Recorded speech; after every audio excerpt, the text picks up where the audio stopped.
Hi, Heartworm friends. We're reading Charlotte's Web, and we are in the middle of chapter 3 on page 18, about halfway down, if you want to follow along.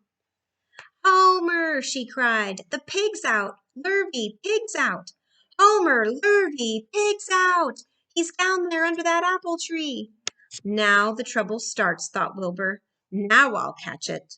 The goose heard the racket, and she too started hollering, Run, run, run, downhill! Make for the woods, she shouted to Wilbur. They'll never, never, never catch you in the woods.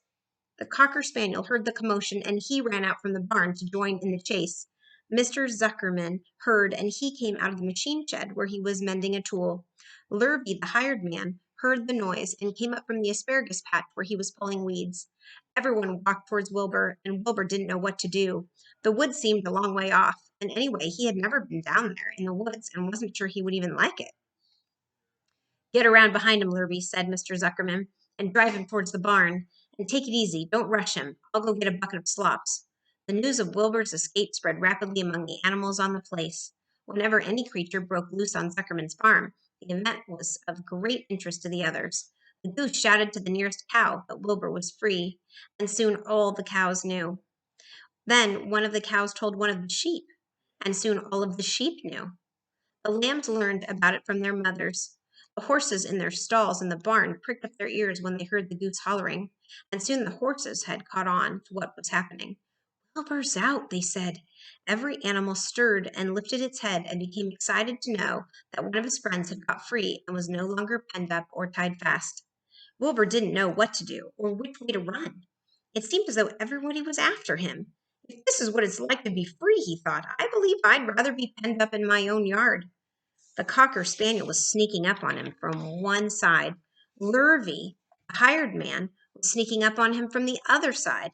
Mrs. Zuckerman stood ready to head him off if he started to the garden, and now Mr. Zuckerman was coming down towards him carrying a pail.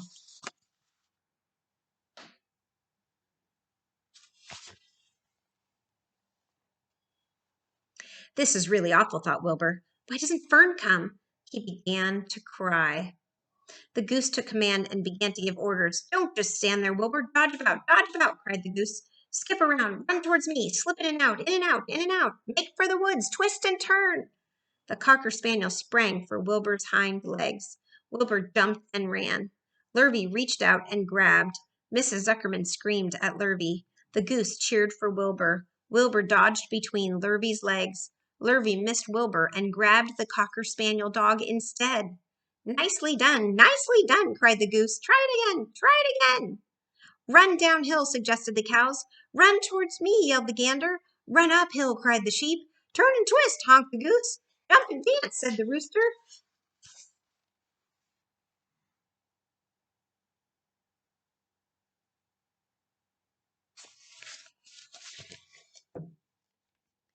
Look out for Lurvy, called the cows. Look out for Zuckerman, yelled the gander. Watch out for the dog, cried the sheep. Listen to me, screamed the goose. Poor Wilbur was dazed and frightened by this hullabaloo. He did not like being the center of all this fuss.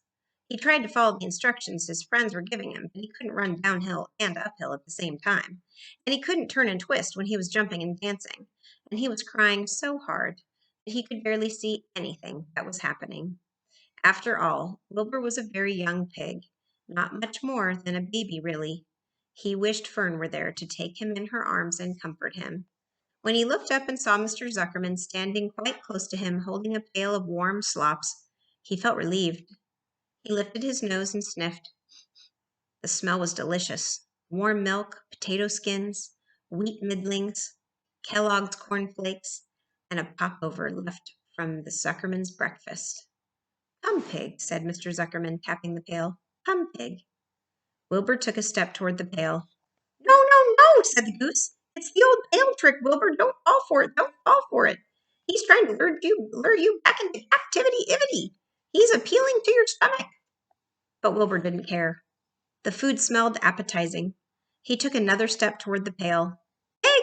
Pig, said Mr. Zuckerman in a kind voice, and began walking slowly towards the barnyard, looking all about him innocently as if he didn't know that a little white pig was following along behind him. You'll be sorry, called the goose. But Wilbur didn't care. He kept walking toward the pail of slops. You'll miss your freedom, honked the goose. An hour of freedom is worth a barrel of slops.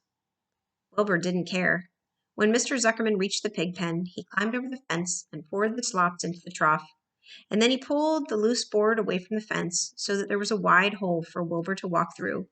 Reconsider! Reconsider! Cried the goose. Wilbur paid no attention.